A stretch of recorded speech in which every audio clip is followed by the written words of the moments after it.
여러분 안녕하십니까? 진성호입니다. 이재명 민주당 대표의 정치 운명이 시시각각 변하고 있습니다. 자, 오늘 이재명 대표는 서울중앙지법에 나와 위정교사 의혹 재판을 받았습니다. 이게 사실상 결심공판 전 마지막 재판입니다.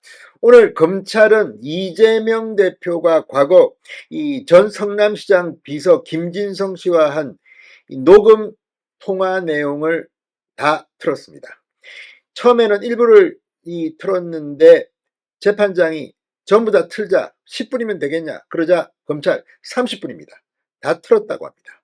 자, 그리고 오늘 이 녹음을 듣고 이재명 대표 측 변호인은 뭐 일부만 발췌했다 이런 말을 했지만 다 들었습니다. 검찰은 이 녹음 파일을 근거로 이재명 피고인이 사실상 위정교사 사실을 시인한 것으로 볼 수 있다고 진단했습니다. 자, 오늘 이 재판, 오늘 판사는 30일 날, 이달에 이 재판을 끝내겠다고 했습니다.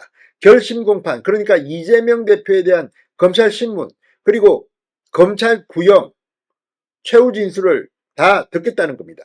그렇게 되면 10월 말이나 11월 초쯤 이재명 대표의 위정교사 의혹 재판 1심 재판 결과가 나옵니다. 자, 지금 이재명 대표의 선거법 재판 1심 결과는 10월 중 나올 것으로 보입니다. 이제 숨가쁘게 이재명의 2개 재판 결과가 나오게 되었습니다. 무엇보다 위정교사 의혹 재판은 이 죄질이 사실은 법조계에서는 나쁜 재판입니다. 물론 유죄인지 무죄인지 예단하기는 힘듭니다. 그럼에도 불구하고 지금 김진성 씨, 전 성남시장 김병량 시장의 비서였던 김진성 씨가 범행을 자백했습니다. 스스로. 그리고 이 녹음 파일을 검찰에 제출했습니다. 여기에 보면 이재명 대표의 육성이 그대로 나옵니다. 이재명 대표 측 변호인은 아니라고 하지만 검찰청은 혐의가 명백하다고 주장합니다. 자, 오늘 광경 이재명 대표 점점 더 숨통이 조여오고 있음을 느낄지도 모르겠습니다. 진성호의 융단 폭격 시작합니다. 더불어민주당 이재명 대표를 융단 폭격합니다. 방송에 앞서 아직 진성호 방송에 구독자가 아니신 분은 붉은색 구독 버튼 눌러주십시오. 더 좋은 방송으로 보답하겠습니다. 자, 오늘 서울중앙지법 형사 33부 김동현 부장판사 심리로 이재명 대표의 위정교사 의혹 재판이 열렸습니다. 서류 증거에 대한 조사, 서정조사를 진행한 뒤 9월 30일에 피고인 신문을 하고 피고인 최후 변론과 검찰 측 구형 의견도 듣겠다고 했습니다. 피고인 신문과 결심 공판을 함께 진행하겠다고 예고한 겁니다. 1심 결과가 이제 10월 말 11월 초쯤 나올 것으로 보입니다. 자, 위정교사 사건은 2018년 이재명 대표가 공직선거법 위반 혐의로 기소돼 재판받을 때 증인에게 위증을 요구했다는 내용을 골자라고 했습니다. 이재명 대표는 2002년 최초로 KBS PD와 함께 검사를 사칭해 분당 백궁 파크뷰 의혹을 취재했다가 벌금 150만 원을 확정받았습니다. 이와 관련해 이재명 대표는 2018년 경기도지사 선거에 출마했을 때 PD가 사칭하는데 옆에 있다가 누명을 썼다고 허위 사실을 말해 재판에 넘겨졌고, 재판 과정에서 김병량 전 성남시장의 비서였던 김진성 씨에게 거짓 증언을 요구한 사실이 알려졌습니다.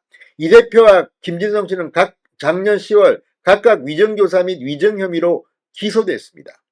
당시 이재명 대표는 김 씨에게 김 전 시장의 최 PD에 대한 고소를 취하는 대신 김 전 시장과 KBS 간에 이재명을 주범으로 몰기로 하는 합의가 있었다는 내용의 증언을 부탁한 것으로 전해졌습니다. 이 대표는 혐의를 부인하고 있지만 김진성 씨는 법정에서 이재명 대표의 요구에 따라 위증을 했다고 자백을 한 바 있고, 이재명 대표가 김진성 씨에게 수차례 전화로 위증을 요청한 내용이 담긴 녹취록을 증거로 제출하기도 했습니다. 바로 이 녹취록을 오늘 재판부는 틀었던 겁니다. 자, 오늘 이 고인이 된 김병량 전 성남시장 비서 김진성 씨와 이재명 대표 간의 통화 녹음이 재생됐습니다. 자, 재생 이후 이 검찰은 이재명 대표의 발언, 김진성 씨에게 이재명 대표가 시장님 모시던 입장에서 전체적으로 한번 얘기를 해주면 크게 도움이 될 것 같아 생각을 되살려 봐달라거나 지나간 얘기니까 기억을 되살려서 있는 대로 말씀해주면 좋을 것 같아, 이런 발언들이 이 김 씨의 거짓 증언에 영향을 미친 것으로 의심하고 있습니다. 반면 이재명 대표 측은 검찰이 이 대표의 발언 부분을 악의적으로 짜집게 했다고 주장하고 있습니다. 자, 검찰은 이렇게 말합니다. 녹취록의 핵심은 2022년 당시 KBS와 김병량 전 시장 측이 당시 이재명 피고인을 검사사칭 주범으로 모는 협의 및 접촉이 있었느냐가 핵심이다. 증인이나 여러 증거들을 살펴봐도 그런 협의나 접촉조차 없었다고 반박했습니다. 녹취를 들어보면 혐의가 너무 명백하다. 이재명 피고인이 내가 사주해서 시켜서 했다라고 인정했기 때문에 두말할 필요가 없다고 덧붙였습니다. 반면 이재명 대표 측 변호인은 검사님들께서 서정조사하면서 말한 내용들이 사실은 녹취록에서 부분 발췌한 내용이다. 검찰의 공소사실도 보면 굉장히 문제가 많다. 과연 이렇게까지 검사가 짜깁게 하는지 의문이라고 주장했습니다. 이어 김 씨가 피고인의 교사에 의해 허위 증언을 했다고 하는데 교사 행위라고 하는 것과 증언했다고 하는 것의 행위가 전혀 일치되지 않는다고 주장했습니다. 자, 아무튼 지금 이 이재명 대표 측과 검찰청이 부딪히고 있습니다. 그러나 녹음 파일이 틀어졌고 일단 김진성 씨가 자백을 했습니다. 이게 어떻게 될까요?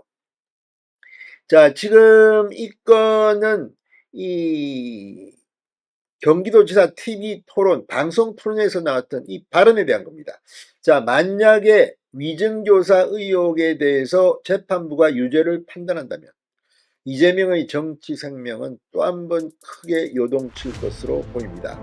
아무튼 이제 선거법 위증교사 재판 속도가 나기 시작했습니다. 진성호의 융단 폭격이었습니다. 여러분 감사합니다.